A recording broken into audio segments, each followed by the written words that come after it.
The hospital bills were spread across my kitchen table like a cruel mosaic, each page stamped with red past due warnings that seemed to mock me as I calculated the numbers again. $123,000.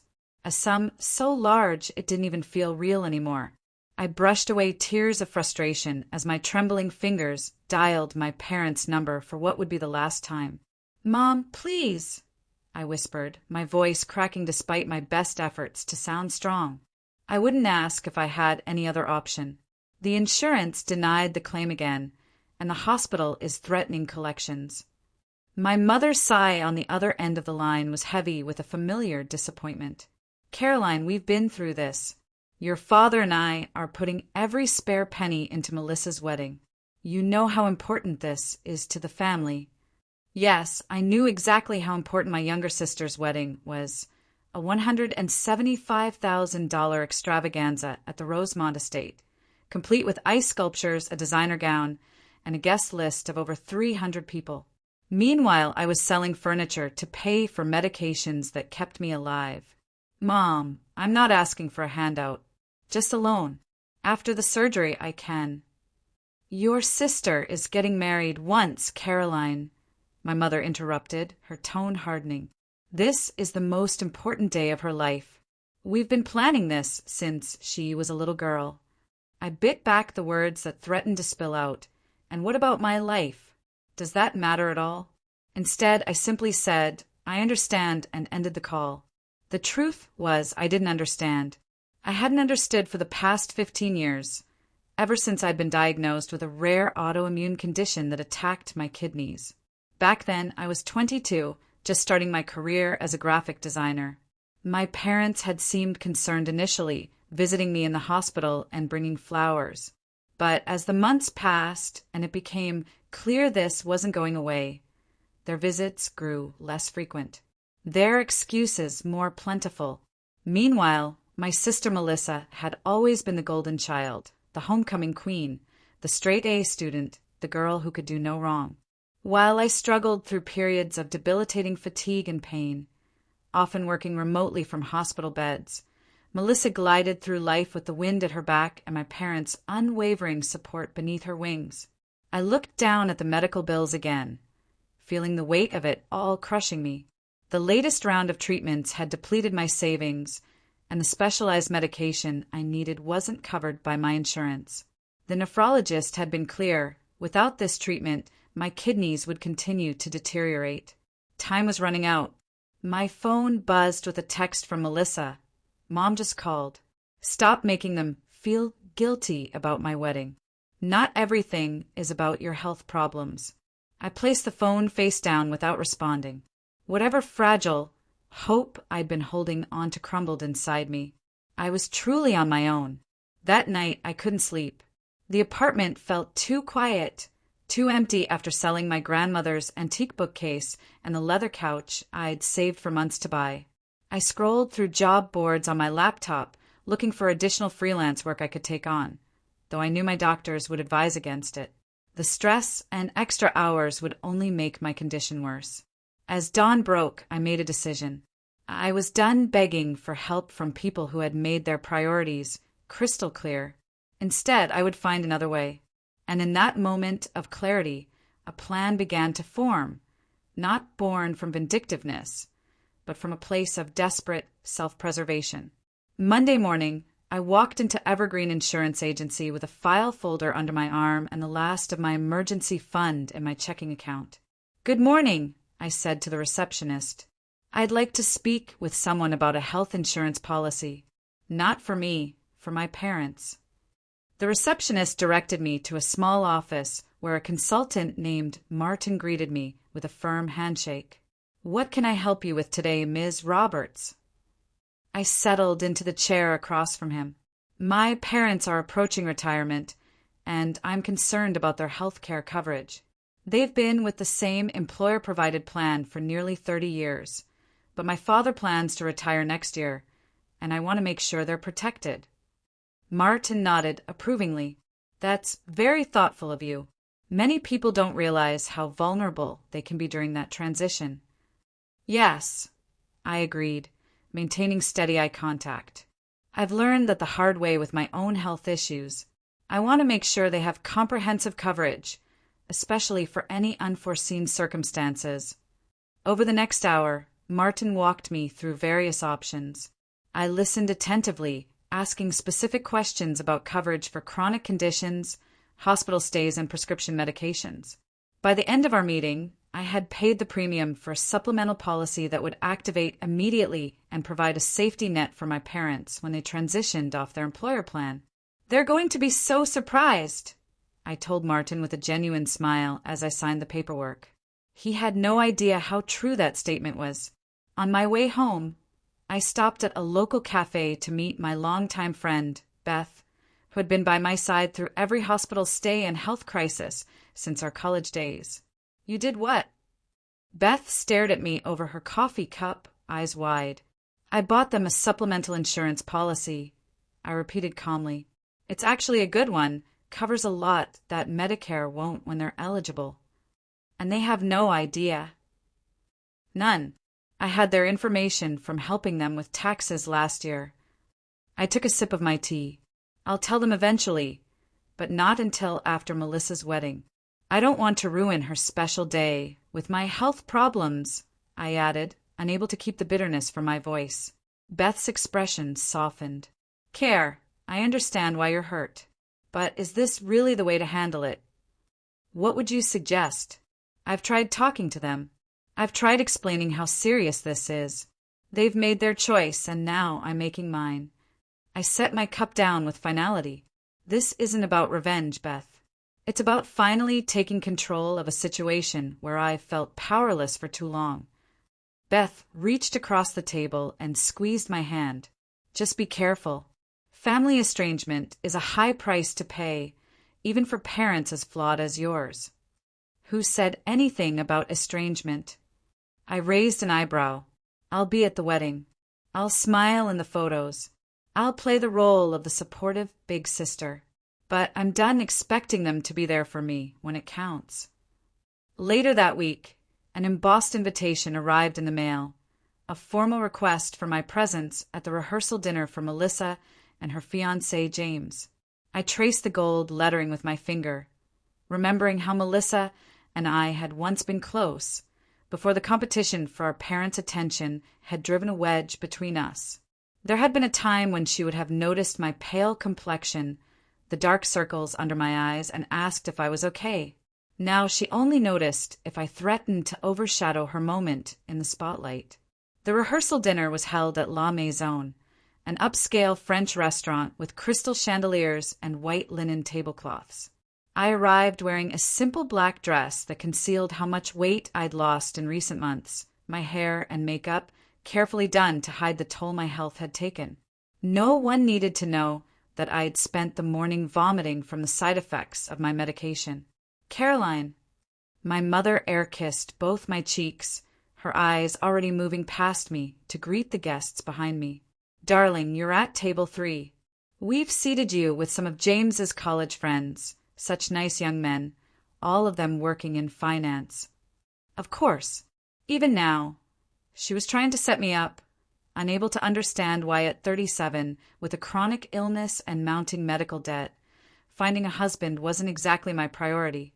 I made my way to table 3, where 4 men in expensive suits barely glanced up from their conversation about the stock market. I sipped water and picked at my salmon while the festivities swirled around me. Speeches full of inside jokes I wasn't part of, toasts to the perfect couple, my father's emotional tribute to the daughter who had always made him proud. "Are you okay?" A voice broke through my thoughts. I turned to see James's mother, Linda, looking at me with concern. "You've hardly touched your food." I summoned a smile. "Just a little tired. It's been a busy week." Linda nodded sympathetically. "Melissa mentioned you've had some health problems. I'm sorry to hear that." I blinked, surprised that my sister had mentioned me at all to her future mother-in-law. "It's an ongoing thing, but I manage." "My sister had lupus," Linda said quietly. "I know how hard autoimmune diseases can be, not just the physical symptoms, but the way people don't understand because you don't look sick. Unexpected tears pricked at my eyes. It had been so long since anyone besides Beth had acknowledged the hidden struggle of my daily life. Thank you for saying that. If you ever need to talk, Linda squeezed my arm gently. I'm a good listener. The moment was interrupted by the clinking of a glass. My father stood, raising his champagne flute. If I could have everyone's attention for a special announcement. The room quieted as my father beamed with pride. As most of you know, my wife and I have been saving for Melissa's wedding since she was a little girl. But what you might not know is that we've decided to give the happy couple an additional gift. He paused for dramatic effect. We're covering the down payment on their new house. Gasps and applause filled the room. Across the table, one of the finance bros whispered, "That's got to be at least 60 grand in this market." I gripped my water glass so tightly I thought it might shatter. $60,000. Half of what I needed for my medical treatments. My vision blurred, and I felt a cold sweat break out on my forehead. I needed to get out of there. As unobtrusively as possible, I slipped away from the table and headed for the restroom, locking myself in a stall as tears finally spilled over. I pressed my hands against the cool marble wall, trying to steady my breathing as another wave of nausea hit me. A gentle knock on the stall door startled me. "Caroline, it's Linda. Are you all right?" I quickly wiped my eyes and opened the door. Linda stood there, concern etched on her kind face. "I saw you leave in a hurry," she said. "You're pale as a ghost." "I'm fine," I lied. "Just needed a moment." Linda's eyes, so like her son's, studied my face. "You know, my sister tried to hide how bad things were for years. By the time we realized the full extent, the disease had progressed too far." She handed me a tissue from her purse. "Don't make the same mistake." "Thank you for your concern," I said, composing myself. "But my family is well aware of my condition. They've made their choices about how to handle it." Understanding dawned in Linda's eyes. "I see." She hesitated, then pressed a business card into my hand. "I was a nurse for 30 years before I retired. Call me if you need anything, even just to talk." I tucked the card into my purse, oddly touched by this stranger's kindness when my own family had turned away. "Thank you." Back at the table, no one had noticed my absence. The celebration continued around me, a bubble of joy and privilege that I observed from the outside. My sister, radiant in her designer dress, caught my eye across the room and gave me a small wave. I waved back, wondering if she had any idea what her wedding was really costing. Not in dollars, but in the invisible currency of family bonds stretched to breaking. Later that night, alone in my apartment, I called the hospital's billing department and arranged a payment plan for the portion of my treatment I could afford immediately. It wasn't enough, but it would buy me time. Then I wrote an email to a pharmaceutical assistance program, applying once again for help with my medication costs. As I worked, my phone lit up with a text from my mother. "The rehearsal dinner was lovely, wasn't it? Your father and I were so pleased you could make it. Don't forget, the wedding starts at 3 p.m. sharp on Saturday. Wear something colorful. Melissa doesn't want the wedding party photos to look too somber." No mention of how I was feeling. No acknowledgement of their announcement about the house down payment. Just instructions about not embarrassing the family with my pallor. I set the phone aside without responding and opened my laptop instead. I navigated to the Evergreen Insurance portal and logged in to check that my parents' supplemental policy was active. There it was, confirmation that Robert and Eleanor Roberts were now covered for hospitalization, specialist visits, and prescription drugs with remarkably low deductibles. Coverage that would become their primary insurance when my father retired in 10 months. Coverage they had no idea existed. The wedding day arrived with picture-perfect weather. Clear blue skies and just enough breeze to keep the temperature comfortable. The Rosemont estate was transformed into a flower-filled wonderland, with white roses and hydrangeas adorning every surface. Guests milled about on the manicured lawn, admiring the ice sculpture of intertwined hearts that glistened in the sunlight. I arrived early as requested for family photos, wearing a dusty rose dress that had once fit perfectly but now hung somewhat loosely on my frame. My mother frowned slightly when she saw me. "Couldn't you have worn something brighter?" she whispered, adjusting my hair with critical fingers. "And you're so thin, Caroline. People will talk." I resisted the urge to tell her exactly why I was so thin. "You look beautiful, Mom," I said instead. "That shade of blue really brings out your eyes." Momentarily placated by the compliment, she moved on to fuss over my father's tie. I watched them together, still an attractive couple in their early 60s, healthy and vibrant, with decades of good living ahead of them. I thought about the insurance policy I'd purchased, now safely documented in a manila envelope in my desk drawer, waiting for the right moment. The ceremony was as lavish as expected. Melissa floated down the aisle like a vision in white lace, her train extending 6 feet behind her. My father's eyes filled with tears as he gave her away. I sat in the front row beside my mother, who clutched my hand during the vows, perhaps the first genuine physical contact we'd shared in months. At the reception, I nursed a single glass of champagne, knowing alcohol would interact badly with my medication. I danced with distant cousins and made polite conversation with James's colleagues. I posed for photographs with a smile that didn't quite reach my eyes. And through it all, I observed my parents holding court, accepting compliments on the spectacular event they'd provided for their beloved daughter. "You're Caroline, right?" Melissa's sister.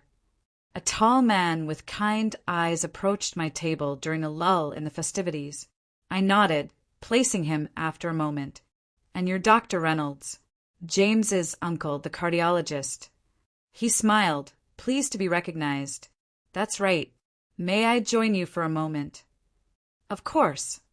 I gestured to the empty chair beside me. "Linda, James's mother, mentioned you're dealing with some health issues," he said, his tone professional but gentle. "Kidney-related, she thought?" I stiffened slightly, wondering how much Linda had shared. "Yes, I have a rare autoimmune condition that affects my kidneys." Dr. Reynolds nodded thoughtfully. "I have a colleague who specializes in unusual autoimmune disorders. Dr. Patel at University Hospital. Brilliant woman. Would you be interested in her contact information? Sometimes a fresh perspective can make all the difference." I hesitated, then nodded. "That would be very kind, thank you." He wrote the information on a napkin and slid it across the table. "Tell her I sent you.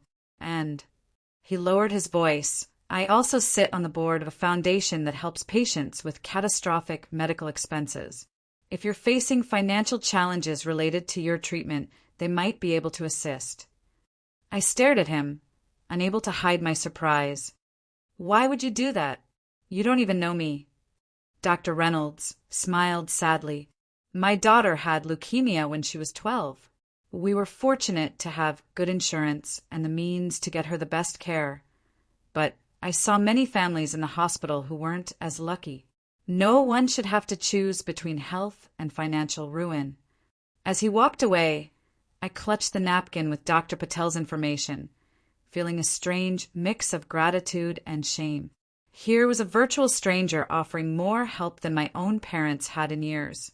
The evening wore on, and by the time Melissa and James departed in a shower of rose petals for their 3-week honeymoon in Europe, I was exhausted beyond measure.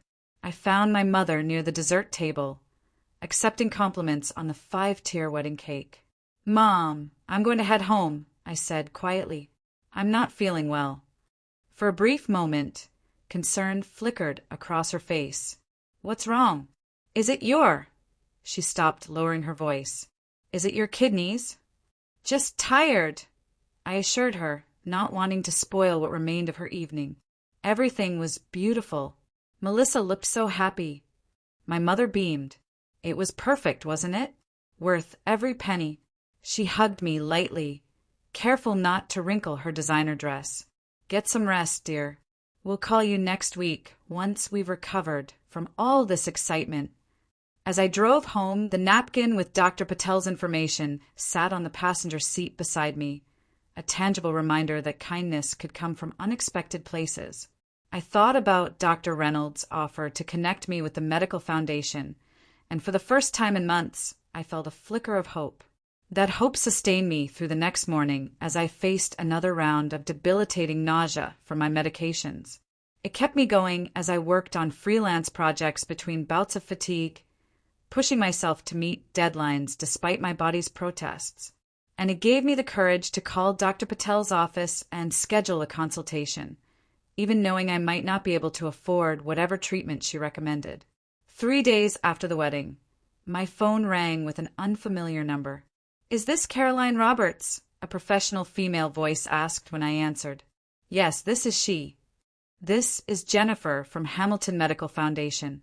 We received a recommendation from Dr. Reynolds that we reach out to you regarding our patient assistance program." My hand trembled as I gripped the phone tighter. Yes, he mentioned something about that at my sister's wedding. "We'd like to set up a meeting to discuss your case and see how we might be able to help. Our foundation provides grants to patients with significant medical needs who demonstrate financial hardship. Based on Dr. Reynolds' preliminary information, you may qualify for substantial assistance." Tears welled in my eyes. I don't know what to say." "You don't need to say anything right now," Jennifer replied kindly. "Just come to the meeting and bring your medical records and billing statements. We'll take it from there." After we scheduled the appointment, I sat in stunned silence, staring at my phone. A complete stranger had just thrown me a lifeline while my own parents prepared to write another check for my sister's new house. The irony wasn't lost on me. 1 week later, I sat across from the Hamilton Medical Foundation's board of directors, including Dr. Reynolds, as they reviewed my case. By the end of the meeting, they had approved a grant that would cover 70% of my outstanding medical bills and a portion of my ongoing treatment costs. "This is life-changing," I told Dr. Reynolds afterward, struggling to find adequate words. "I don't know how to thank you." He shook his head. "No thanks necessary. This is exactly what the foundation was created for." He hesitated, then added, "I hope you don't mind my asking, but is your family able to help with the remaining costs? Sometimes pride gets in the way of asking for assistance, even from those closest to us." I looked down at my hands. My parents are aware of my situation. They've made other financial choices. Dr. Reynolds' expression remained neutral, but I saw a flicker of something, disappointment perhaps, in his eyes. "I see. Well, you're not alone in this battle, Caroline. Remember that." That evening, I called Beth to share the good news about the foundation grant. "It's honestly like winning the lottery," I told her. "I can actually see a path forward now." "That's amazing, Care. See, things have a way of working out." "Not entirely on their own," I reminded her.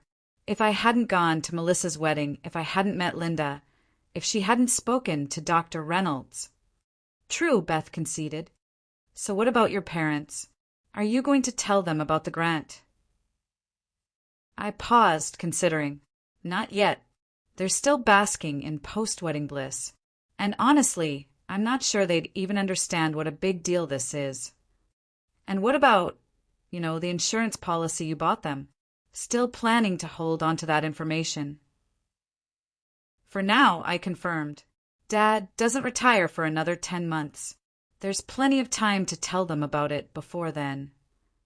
What I didn't say was that I was waiting for the right moment, a moment when they might finally understand what it felt like to be vulnerable and in need of help you couldn't provide for yourself.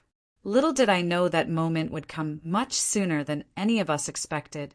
2 weeks later, as I was leaving my first appointment with Dr. Patel, my phone rang. It was my sister, Melissa, calling from her honeymoon in Italy. "Caroline." Her voice was tight with panic. "It's Dad. He's had a heart attack." My stomach dropped as Melissa's words registered. "What happened? Where is he?" "At some hospital in Rome," Melissa sobbed. Mom's with him. They were sightseeing, and he just collapsed in the middle of the Piazza Navona. The paramedics came, and her voice broke. They're saying it was a major heart attack, Caroline. It's bad. I was already grabbing my car keys, mind racing through what needed to be done. Have you spoken with Mom directly? Briefly, Melissa hiccuped. She was hysterical. Said something about their travel insurance only covering emergency stabilization, not the full bypass surgery Dad needs. The hospital wants payment arrangements before they'll proceed. A cold feeling of recognition washed over me. So this was how it happened, the moment when my parents would understand what it meant to face a life-threatening medical crisis without adequate coverage. I'm cutting our honeymoon short, Melissa continued. James is booking us flights back to the States right now, but the earliest we can get there is tomorrow evening. I'll handle things from here, I said, my voice steadier than I felt. Text me Mom's number in Italy and the name of the hospital. I'll call her right away. As soon as I hung up, I drove straight home and retrieved the folder containing my parents' insurance policy. I spread the documents across my kitchen table, the same table where my own medical bills had lain just weeks before. Then I dialed my mother's Italian number. She answered on the first ring. Melissa. It's Caroline, Mom. How's Dad? Oh, Caroline. Her voice was raw with fear. It's terrible. He needs a triple bypass, but the hospital is demanding 30,000 euros up front because our travel insurance won't cover it. I don't know what to do. We don't have that kind of money accessible from here. I closed my eyes, remembering all too well the panic of facing enormous medical bills with no clear way to pay them. Mom, listen to me carefully. Dad has coverage. You both do. What are you talking about? The travel insurance clearly states. Not the travel insurance, I interrupted. The supplemental policy I purchased for you and Dad 6 weeks ago. There was a beat of silence. You did what? I bought you comprehensive health insurance that covers international emergencies.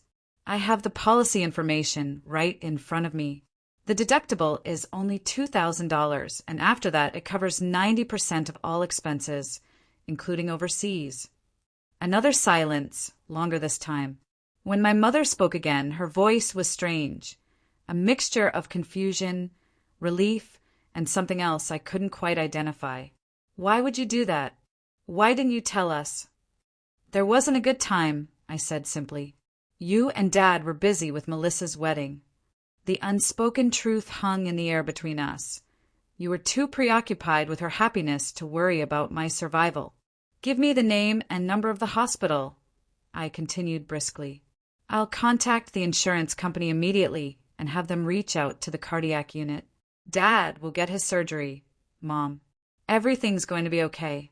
As I made the necessary calls, navigating the international insurance protocols, and arranging for direct billing to the Roman hospital, a numb efficiency carried me through. The insurance representative confirmed that my father's bypass surgery would be covered, as would his hospital stay and subsequent rehabilitation. When I called my mother back with the news, she broke down in tears. I don't understand, she kept saying. How did you know? How did you know we would need this? I didn't, I answered truthfully.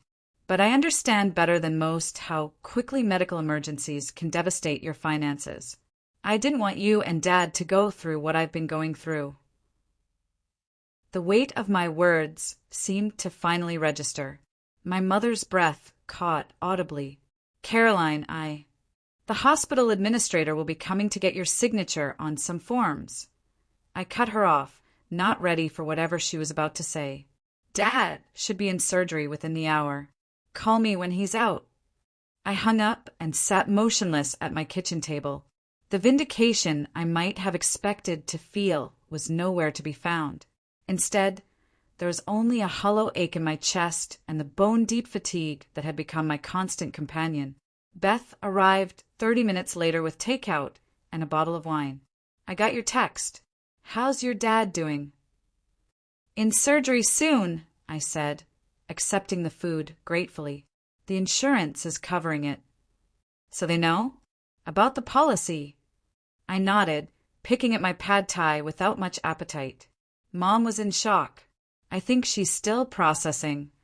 Beth poured us each a glass of wine, eyeing me carefully. And how are you feeling about all this? Is it what you expected? Honestly, I don't know what I expected. I set my fork down. Part of me thought I'd feel, I don't know, justified, like they were finally getting a taste of their own medicine. But all I feel is tired, Beth. Just really, really tired. Beth reached across the table and squeezed my hand. That's because you're a better person than they deserve. My father's surgery was successful. He remained in the hospital in Rome for a week before being cleared for travel back to the United States, where he would begin cardiac rehabilitation. Throughout it all, I managed the insurance claims remotely, checked in with my mother daily, and continued my own medical treatments as best I could. Melissa and James returned from their abbreviated honeymoon and immediately flew to Italy to be with our parents. I received occasional text updates from my sister. Dad looks better today. The doctors are pleased with his progress. Mom's a wreck, but handling it. When are you coming? I didn't go to Rome. My health wouldn't permit the long flight, and more importantly, I needed the emotional distance. Something fundamental had shifted in my relationship with my family, and I wasn't yet sure where the new boundaries would fall. 3 weeks after my father's heart attack, they all returned home. My mother called as soon as they landed. "We're back," she said, her voice tentative in a way I'd never heard before. "Your father is asking for you. Would you come to the house tomorrow?" I agreed, then spent a restless night wondering what awaited me. Would there be gratitude? Resentment that I'd kept the insurance a secret? More likely, I thought cynically, they'd simply expect me to help care for my father without acknowledging the irony of the situation. When I arrived at my parents' suburban home the next day, I was surprised to find Melissa's car in the driveway. She opened the door before I could knock, her expression uncharacteristically subdued. "Hey," she said quietly. "Thanks for coming." I nodded, stepping past her into the familiar entryway. "How's Dad?" "Physically, better than expected. Emotionally," she shrugged. "He's been asking a lot of questions about you." Before I could respond, my mother appeared from the kitchen, looking years older than when I'd last seen her. "Caroline." She moved forward as if to embrace me, then hesitated, perhaps sensing my stiffness. "Thank you for coming. Your father's in the sunroom." I found him seated in his favorite chair, a light blanket across his legs despite the warm day. His face was gaunt, his normally robust frame diminished, but his eyes were clear and alert as they fixed on me. "There's my girl," he said, extending a hand. I took it gently, noting the paper-thin quality of his skin, the prominent veins. "How are you feeling, Dad?" Like I've had my chest cracked open and my heart rearranged. He attempted a smile, but better than the alternative. An awkward silence fell. I perched on the edge of the sofa across from him, hyper-aware of my mother and sister hovering in the doorway. "Caroline," my father began, his voice stronger than I'd expected. "Your mother tells me you purchased an insurance policy that covered my surgery. Is that true?" I met his gaze directly. "Yes." "Why?" It was a simple question with a complicated answer. I chose my words carefully, because I understand what it's like to face a medical crisis without adequate coverage. I wouldn't wish that on anyone, especially not my parents. My father's eyes filled with tears, something I hadn't seen since my grandfather's funeral 15 years earlier. "Even after we refused to help with your medical bills." It wasn't a question, but I answered anyway. "Yes." My mother made a small sound from the doorway. I turned to see her pressing a hand to her mouth, tears streaming down her face. Melissa stood frozen beside her, eyes wide with dawning comprehension. "I don't understand," my father continued, his voice breaking. "How could you do that for us when I He couldn't finish the sentence. "Because that's who she is, Robert," my mother said, moving into the room to stand behind his chair. "That's who she's always been, and we failed to see it." I looked away, uncomfortable with their emotion, with the sudden shift in perspective that had apparently occurred during their time in Rome. "It's not a big deal. I'm just glad the policy was in place when you needed it. Not a big deal." My father's voice rose slightly. "Caroline, the hospital administrator told your mother the surgery and care I received would have cost over $100,000 without insurance." He paused, the significance of the number clearly not lost on him. "Almost exactly what you needed for your treatment." I said nothing, the parallel too obvious to require comment. My mother moved to sit beside me on the sofa. "While your father was in recovery, I had a lot of time to think, to remember the times you tried to tell us how serious your condition was. The calls I rushed off because we were meeting with Melissa's wedding planner." She reached for my hand. I let her take it. "We were wrong, Caroline. So terribly, inexcusably wrong. Mom, you don't have to." "Yes, I do," she insisted, gripping my hand tighter. What kind of mother ignores one daughter's suffering while spending a small fortune on another daughter's wedding? What kind of parents choose ice sculptures and designer dresses over their child's health? "Bad ones," Melissa said flatly from the doorway. I turned, surprised by her bluntness. "We were all awful to you, Caroline.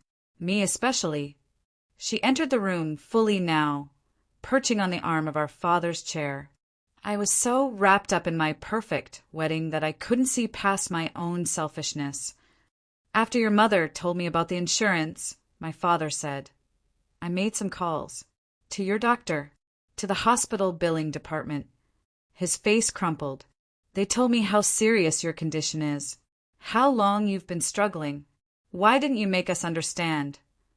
I felt a surge of anger then, breaking through the emotional numbness I'd been cultivating.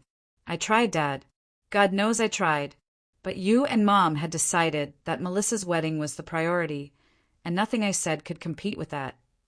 My sister flinched, as if I'd struck her. "I had no idea how bad things were for you. Why didn't you tell me?" "Would it have made a difference?" I asked, genuinely curious. "Would you have given up your dream wedding to help pay for my treatment?" Melissa opened her mouth, then closed it again, the truth written plainly on her face. "That's what I thought," I said, not unkindly. "And that's okay, Mel. It wasn't your responsibility. It was Mom and Dad's, and they made their choice." "A choice we deeply regret," my mother whispered. My father cleared his throat. "Caroline, we've made arrangements to help with your medical costs. We're putting the lake house on the market. It should sell quickly, and the proceeds will more than cover your outstanding bills." I stared at him, stunned. The lake house had been in our family for 3 generations. It was where we'd spent every summer of my childhood, where my parents had always planned to retire. "You can't sell the lake house," I protested. "That's your retirement dream." "Dreams change," my father said simply. "Priorities change. Sometimes it takes a brush with mortality to see what really matters." He reached for my hand. "You matter, Caroline. Your health matters. And we are so sorry it took something this drastic for us to understand that." I felt tears threatening and blinked them back. "I didn't do this to punish you, you know. Buying the insurance, I mean. I really just wanted to make sure you were protected." "We know that," my mother said. "That's what makes our behavior even more shameful. You were looking out for us even when we failed to look out for you." We talked for hours that day, more openly than we had in years. I told them about the Hamilton Medical Foundation grant, about Dr. Patel's promising new treatment approach. They told me about the fear they'd experienced in Rome, the stark realization of how quickly life could change. Melissa spoke of the guilt she now felt about her lavish wedding, about the house down payment she and James had decided to return to our parents. It wasn't a perfect reconciliation. Too much hurt had accumulated over too many years for that. But it was a beginning, a fragile bridge being built across the chasm that had separated us for so long. As I prepared to leave that evening, my father asked to speak with me privately. My mother and Melissa discreetly retreated to the kitchen, leaving us alone in the sunroom. "There's something I need to know," he said, his voice low. "When you bought that insurance policy for US, did you hope something like this would happen? Did you want us to understand what you've been going through?" I considered lying, then decided he deserved the truth. Not consciously, but yes, maybe part of me wanted you to experience the fear and helplessness I've been living with. To understand what it feels like when your life depends on financial decisions others are making for you. He nodded slowly. I thought as much. And we deserved it. He reached for my hand again. "I'm sorry we made you feel so alone, Caroline. I'm sorry we weren't there when you needed us most." "I wasn't completely alone," I told him. "I had Beth. And recently I've found others who understand. Dr. Reynolds, the foundation, Dr. Patel's team." "It shouldn't have had to be strangers," my father said, his voice thick with emotion. "It should have been us. Your family." I squeezed his hand gently. "Maybe now it can be." In the months that followed, many things changed. My parents sold the lake house, using the proceeds not only to cover my outstanding medical bills, but also to establish a trust for my ongoing care. They attended appointments with Dr. Patel, asking detailed questions and taking notes. My mother researched my condition exhaustively, joining online support groups and connecting with other families navigating similar challenges. My father's recovery progressed well. The cardiac rehabilitation strengthened not only his heart, but also his perspective. He spoke often of the second chance he'd been given, not just at life, but at being the father I deserved. Melissa and James delayed their house purchase, choosing instead to continue renting while they reassessed their priorities. My sister began accompanying me to treatments when Beth couldn't make it, bringing magazines and audiobooks to help pass the time. Our relationship remained complicated. Too many years of comparative privilege and resentment couldn't be erased overnight. But there was a new honesty between us that felt like solid ground. 6 months after my father's heart attack, I invited my family to my apartment for dinner. It was the first time I'd felt well enough to host such a gathering in years. Dr. Patel's new treatment protocol was showing promising results, and though I still had difficult days, they were becoming less frequent. As we gathered around my small dining table, my parents, Melissa and James, Beth and her new boyfriend, I looked at the faces of the people who had become my support system in different ways and at different times. Some by blood, some by choice, all now united in their concern for my well-being. "I'd like to make a toast," I said, raising my water glass, "to second chances and to the unexpected ways life teaches us what matters most." My father raised his glass, his eyes meeting mine across the table. "To second chances," he echoed, "and to the daughter who gave us ours." Later that evening, as the others chatted in the living room, my mother helped me clear the dishes. In the quiet of the kitchen, she turned to me, her expression serious. "I want you to know something," she said. "Your father and I have changed our will. Everything will be divided equally between you and Melissa, but we've set up a special provision to ensure your medical needs are covered for life, no matter what happens." I nodded, unable to speak for a moment. "Thank you." "It's what we should have done from the beginning," she acknowledged. "But Caroline, I hope you know that the changes we've made, the way we're trying to be better parents to you now, it's not out of guilt or obligation. It's because we love you. We always have, even when we failed to show it properly." I thought about the long journey that had brought us to this point, the years of illness and isolation, the wedding that had seemed to symbolize everything wrong with our family dynamics, the heart attack that had finally forced a reckoning, and the insurance policy that had, in its own way, saved all of us. "I know, Mom," I said, and found that I believed it. "I love you too." That night, after everyone had gone, I sat alone in my apartment and opened my laptop. I navigated to the Evergreen Insurance portal, where my parents' policy still showed active status. The premium would be due for renewal in another 6 weeks. This time, I knew they would handle it themselves. I clicked through to my account settings and updated my payment information, removing the auto-renewal option. Then I typed a quick email to Martin, the insurance consultant who had helped me set up the policy. Dear Martin, I wanted to thank you again for your assistance with my parents' supplemental insurance policy. As it turns out, that policy became essential much sooner than any of us expected. My father suffered a heart attack while traveling abroad, and the coverage you helped me secure ensured he received the care he needed without devastating financial consequences. In a strange way, this medical emergency has helped heal some long-standing family wounds. I believe my parents will be contacting you directly about continuing their coverage going forward, but I wanted you to know what a difference your guidance made for our family. Sincerely, Caroline Roberts. As I pressed send, I felt a sense of closure. The policy had served its purpose, not as the instrument of revenge I had perhaps unconsciously desired, but as the catalyst for a necessary transformation. My condition would likely never be fully cured.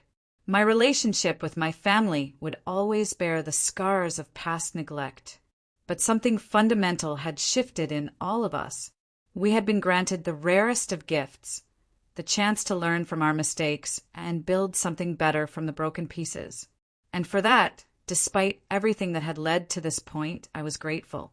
The following week, I had my regular appointment with Dr. Patel.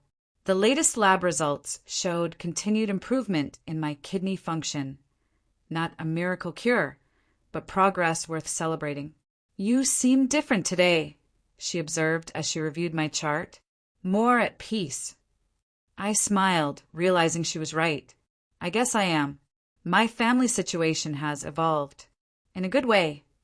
That's excellent news, Dr. Patel said warmly. Social support is a crucial factor in managing chronic conditions.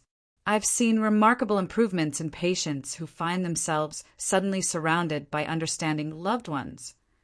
It wasn't sudden, I corrected her gently, and it certainly wasn't easy.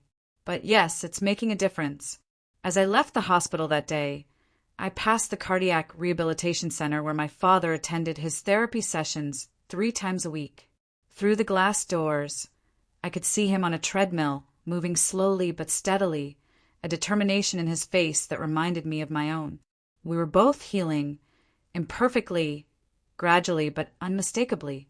Our hearts, literal and metaphorical, growing stronger with each passing day. My phone buzzed with a text from my mother. Dinner at our house this Sunday? Your father's cardiologist has cleared him for small gatherings. Melissa and James will be there. Nothing fancy, just family. I typed back, sounds perfect. I'll bring dessert. Family. The word had such a different resonance now than it had 6 months ago. No longer a source of pain and disappointment, but not quite the uncomplicated comfort I'd always longed for, either. Something more complex and authentic. A connection based on truth rather than illusion, on effort rather than entitlement. I thought about the long path that had brought us here. My illness, their indifference, my sister's wedding, my father's heart attack, and the insurance policy that had revealed so much about all of us. None of us had emerged unscathed from the experience, but perhaps we had all emerged wiser. As I drove home, I remembered something Dr. Reynolds had said to me months earlier. You're not alone in this battle, Caroline. Remember that. At the time, I hadn't fully understood what he meant. I thought he was referring to the Foundation's financial support, to the medical team he'd connected me with. But now I realized the truth was both simpler and more profound. We are never truly alone in our battles. Not when we're brave enough to let others fight alongside us, and not when we're willing to fight for them in return. That night, I went to bed without checking my medical bills or insurance claims for the first time in years. Tomorrow would bring its own challenges, but for now, I allowed myself to rest in the knowledge that whatever came next, I wouldn't be facing it alone, and that, more than any medical treatment or financial support, was the true healing I had needed all along.